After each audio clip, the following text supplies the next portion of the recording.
लखपत जंगल में टुनटुनी छोटा सा ढाबा चलाती थी। इसका बड़ी मुश्किल से गुजारा हो रहा था। इसके ढाबे के सामने कालू कौवे का एयर कंडीशन रेस्टोरेंट था। सभी अमीर पंछी वहां जाना पसंद करते थे। टुनटुनी की दुकान पर सभी गरीब पंछी आया करते थे, जिन्हें बहुत कम कीमत पर भोजन चाहिए होता था, और इसी वजह से वो बहुत गरीब थी। एक दिन उसकी दुकान पर एक अमीर ग्राहक तोताराम आया। ये ढाबा तो बहुत छोटा है, पता नहीं यहाँ खाना सफाई से बनता भी होगा या नहीं। जी हाँ, मैं बहुत सफाई से खाना बनाती हूँ, कहिए आप क्या खाएंगे। दरअसल वो सामने वाला रेस्टोरेंट पूरा भर चुका है। संडे के कारण वहाँ की प्री बुकिंग हो चुकी है और मैं बहुत भूखा हूँ, इसीलिए सोचा यही खाना खा लूँ। जो कुछ भी आपके ढाबे पर है ले आइए। ज्यादा ऑप्शन तो मुझे यहाँ दिखाई नहीं दे रहे। मैं दाल मखनी, सब्जी, रायता, पापड़, रोटी और सलाद की पूरी थाली लगा देती हूँ। हाँ, इतना तो मैं खा ही जाऊंगा। कोई डेजर्ट हो तो वो भी ले आइए। डेजर्ट? वो क्या होता है? मेरा मतलब है कि खाने के बाद कुछ मीठा हो जाए तो मज़ा आ जाए। हाँ हाँ, क्यों नहीं, मैं मीठे में खीर और बेसन के लड्डू दे सकती हूँ। अकेले काम करने के कारण मैं ज़्यादा पकवान नहीं बनाती, तो कोई हेल्पर रख लीजिए। हेल्पर की सैलरी मैं कहाँ से दे पाऊंगी, मेरा तो खुद बड़ा मुश्किल से गुजारा होता है। कुछ ही देर में टुनटुनी ने तोताराम को प्लेट भरकर खाना और एक कटोरी खीर की दे दी। खाना तोताराम को बहुत पसंद आया। अरे वाह वाह, खाना तो बहुत ही स्वादिष्ट है। इसमें तो होटल वाला नहीं, माँ के हाथ वाला स्वाद है। कितने पैसे हुए? तारीफ के लिए शुक्रिया। 40 थाली और 20 खीर के पूरे 60 रुपए। सिर्फ 40 रुपए? और काजू बादाम वाली खीर सिर्फ 20 रुपए में? ऐसे तो आप लुट जाएंगी। यहाँ से गरीब पंछी ही खाना खाने आते हैं। मैं कम कीमत में उन्हें जितना खाना खिला सकती हूँ मैं खिलाती हूँ। ओह, आप गरीबों की मदद की गर्ज से ये ढाबा चला रही हैं। आप बहुत ही नेक काम कर रही हैं। मैं अगर उस बड़े रेस्टोरेंट में खाना खाता तो ये थाली मुझे कम से कम 200 रुपए की पड़ती। इसीलिए मेरी तरफ से आप 200 लीजिए।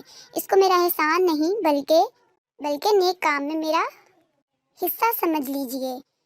टुनटुनी ने बहस नहीं की और 200 रुपए काट कर बाकी पैसे तोताराम को दे दिए। मुझे आपसे मिलकर बहुत खुशी हुई। क्या मैं आपके ढाबे की एक वीडियो बना सकता हूँ?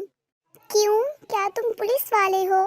मेरा ढाबा तुम बंद करवाने आए हो? अरे नहीं नहीं, मैं एक यूट्यूबर हूँ और मेरे 1 मिलियन से भी ज़्यादा सब्सक्राइबर हैं। मैं ये वीडियो यूट्यूब पर डाल दूँगा कि कैसे एक गरीब चिड़िया गरीब पंछियों को कम कीमत में खाना खिलाती है और उनकी मदद करती है। टुनटुनी के ढाबे के ग्राहकों से बात करते हैं। मुझे टुनटुनी के ढाबे का खाना बहुत स्वादिष्ट लगता है। इसमें रेस्टोरेंट जैसा बिल्कुल भी नहीं बल्कि माँ के हाथ जैसा स्वाद है। टुनटुनी हम गरीबों को कम कीमत में इतना अच्छा भोजन करवाती है। मैं भी मजदूरी करता हूँ और टुनटुनी के ढाबे पर ही खाना खाना पसंद करता हूँ, क्योंकि वो किचन बहुत अच्छी तरह साफ करके खाना बनाती है। तो दोस्तों, महंगे रेस्टोरेंट में खाना खाने के बजाय, किसी महंगे रेस्टोरेंट पे पैसे बर्बाद करने की बजाय टुनटुनी चिड़िया के ढाबे पर खाना खाइए। और आपसे विनती है कि जितनी कीमत आप बड़े रेस्टोरेंट पे खर्च करते हैं, उनको अदा करते हैं, वो टुनटुनी को दीजिए और उसके ढाबे से खाना खाइए, ताकि उसकी भी मदद हो सके जैसे वो दूसरे गरीब पंछियों की मदद कर रही है। तोताराम ने टुनटुनी चिड़िया के ढाबे का वीडियो यूट्यूब पर डाल दिया। पंछी वहां आकर खाना खाने लगे और जब महंगे रेस्टोरेंट पर जितना बिल अदा किया करते थे, यहाँ भी उतने ही पैसे देने लगे। धीरे धीरे टुनटुनी चिड़िया के ढाबे की खबर मंत्री तक पहुंची। टुनटुनी, तुम बहुत ही नेक काम कर रही हो और एक गरीब ही गरीब की सहायता कर सकता है और उसकी मजबूरी को समझ सकता है। मुझे तुम्हारी सोच बहुत पसंद आई और मैंने सरकार से तुम्हारे लिए मदद के लिए कहा है। अब सरकार भी तुम्हारी इसमें मदद किया करेगी। आपका बहुत शुक्रिया प्रधानमंत्री जी। वैसे भी अब बहुत से पंछी मेरे ढाबे पर खाना खाने आते हैं और ये सब तोताराम जी के मदद के कारण हुआ है। तोताराम, तुमने बहुत ही अच्छा काम किया है। मेरा कोई कमाल नहीं, मैंने तो बस गरीब पंछियों की सहायता की है। तोताराम, तुमने बहुत ही अच्छा काम किया है। यूं तो बहुत से यूट्यूबर्स हैं जो बहुत सी वीडियोस बनाकर लगाते हैं, लेकिन कोई भी किसी के भले की वीडियो नहीं लगाता। सब अपने मफाद के लिए ही लगाते हैं और लोग उनको मुफ्त में लाइक करते हैं और शेयर करते हैं। तुम बहुत ही अच्छी वीडियोस बनाते हो। मैंने भी तुम्हारा यूट्यूब चैनल देखा है और मैंने उसको सब्सक्राइब भी कर लिया है। उसका लिंक भी नीचे डिस्क्रिप्शन में मेंशन कर दिया है। धन्यवाद मंत्री जी, ये तो आपका बड़ापन है। अब तो मैंने सोचा है कि मैं ऐसे ही पंछियों की वीडियो बनाकर अपलोड किया करूँगा, ताकि इनकी सहायता हो सके और लोगों को पता चल सके कि ये लोग कितनी मेहनत करते हैं। इस तरह टुनटुनी का ढाबा अच्छी तरह चलने लगा। इससे टुनटुनी चिड़िया भी बहुत प्रसन्न हुई और तोताराम के चैनल को भी बहुत से लाइक्स और सब्सक्राइबर मिले। आप भी बिना लाइक और सब्सक्राइब के मत जाइएगा। हरिपुर नाम के गांव में एक बहुत ही बड़ी हवेली हुआ करती थी।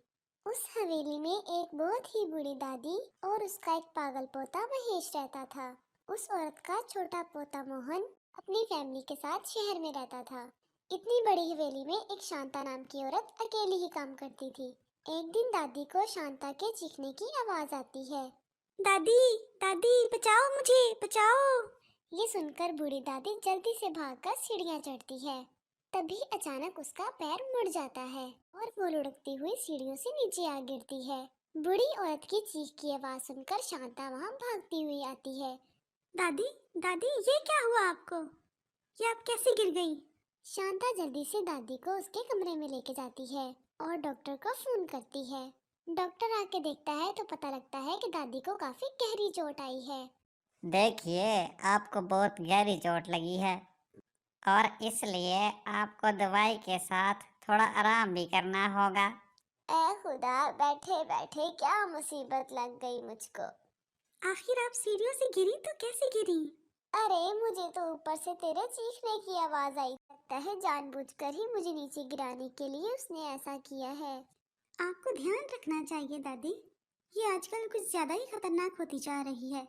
चाहे कुछ भी हो जाए, आप ऊपर ना जाना। दादी बिस्तर पर पड़ी पड़ी बहुत बोर हो रही थी।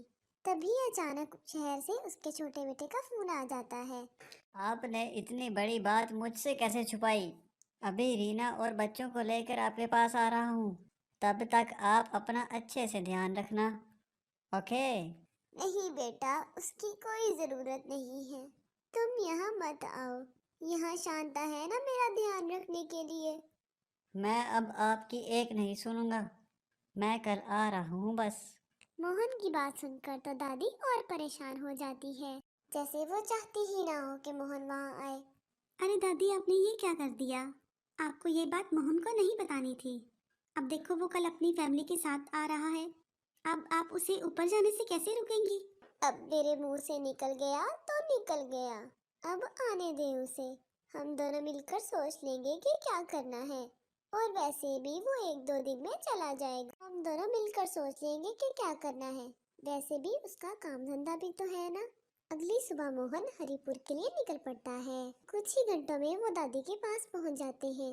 बच्चे तो इतनी बड़ी हवेली देखकर खेलने निकल जाते हैं।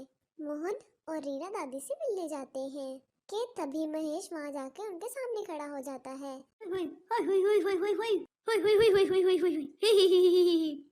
देखो, मेरी शादी है और मेहमान भी आने लगे हैं।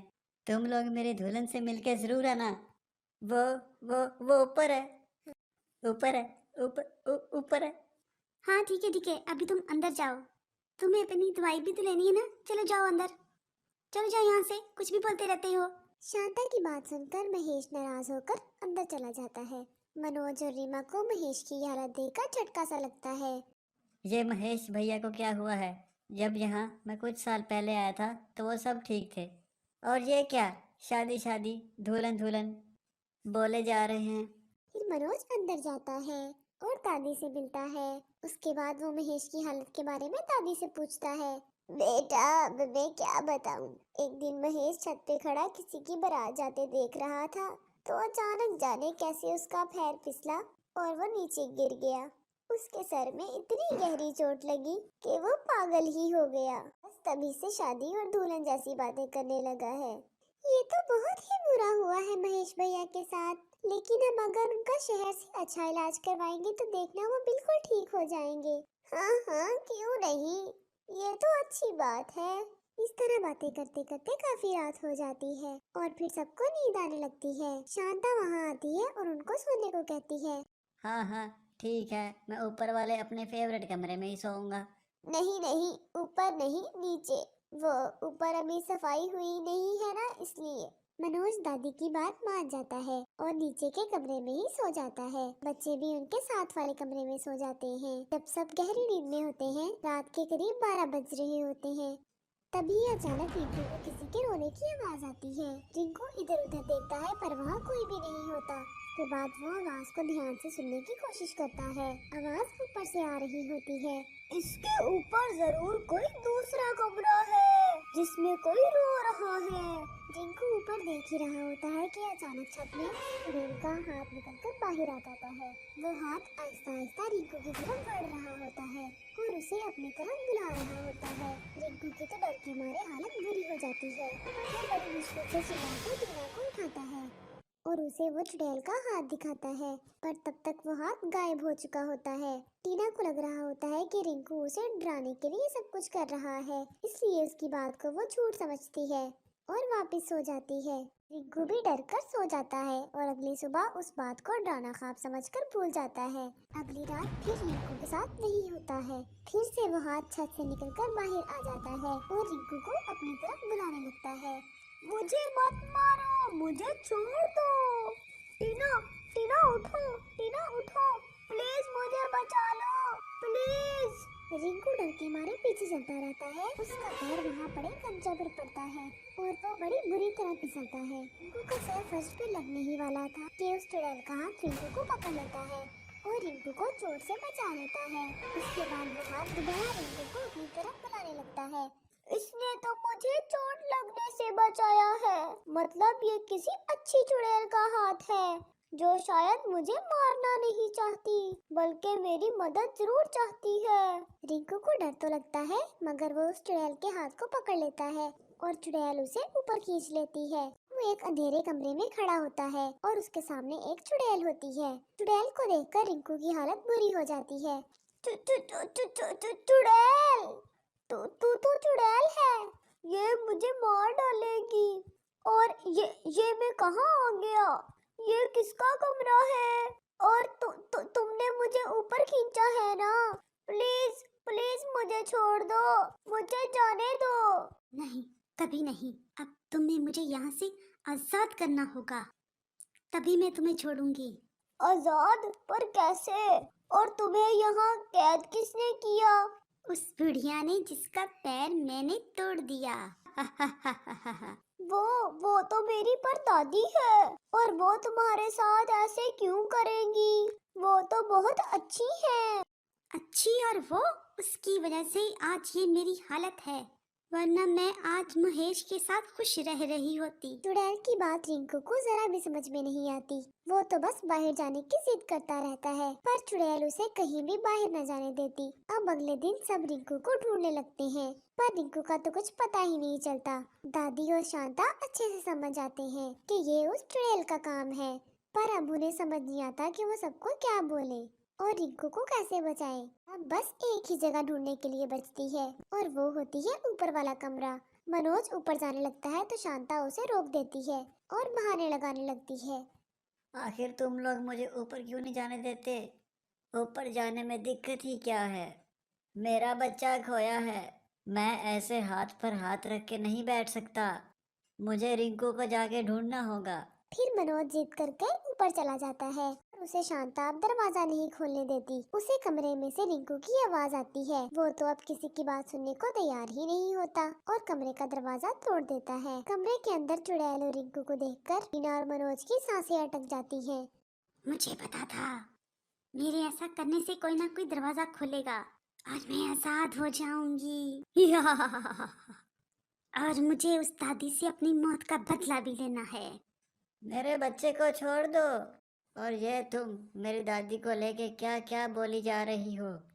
दादी बताओ ना, ये आपको ऐसे लेकर क्या बोली जा रही है? अचानक वहाँ महेश भी आ जाता है और वो उस चुड़ैल के पास जाने की जिद करने लगता है। उसे उस चुड़ैल से जरा भी डर नहीं लगता।